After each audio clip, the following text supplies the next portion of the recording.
36 जिल्हे, 36 बातम्या. News G9 Maharashtra. उत्तर तुमच्या प्रश्नांची.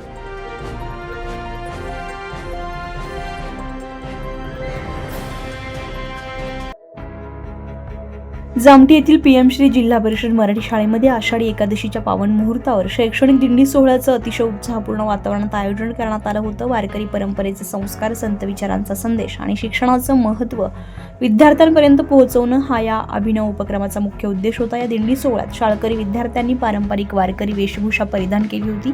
हातात टाळ, मृदुंग, भगवे ध्वज आणि संतांच्या प्रतिमा घेऊन विद्यार्थ्यांनी गावातून मिरवणूक काढली. ज्ञानोबा, माऊली, तुकाराम आणि विठ्ठल विठ्ठल जय हरी विठ्ठलच्या गजरानं संपूर्ण जामठी परिसर भक्तिमय झाला होता. संस्कार आणि प्रबोधन या दिंडीच्या माध्यमातून विद्यार्थ्यांना संत परंपरा, वारकरी संप्रदाय, सामाजिक ऐक्य, नैतिक मूल्य आणि शिक्षणाचं महत्त्व याविषयी मार्गदर्शन करण्यात आले. गावामध्ये ठिकठिकाणी ग्रामस्थांनी दिंडीचं जंगी स्वागत केलं आणि विद्यार्थ्यांवर पुष्पवृष्टी करून त्यांचा उत्साह वाढवला. या कार्यक्रमाच्या यशस्वी आयोजनासाठी शाळेचे मुख्याध्यापक, सर्व शिक्षक वृंद, शिक्षकेतर कर्मचारी, विद्यार्थी तसेच पालकांनी उत्स्फूर्त आणि सक्रिय सहभाग नोंदवलाय. आषाढी एकादशी निमित्त आयोजित करण्यात आलेला हा शैक्षणिक दिंडी सोहळा संपूर्ण जामठी परिसरात विशेष आकर्षणाचा आणि कौतुकाचा केंद्रबिंदू ठरलाय. न्यूज G9 महाराष्ट्रासाठी सुरेंद्र पाटील, बोदवड.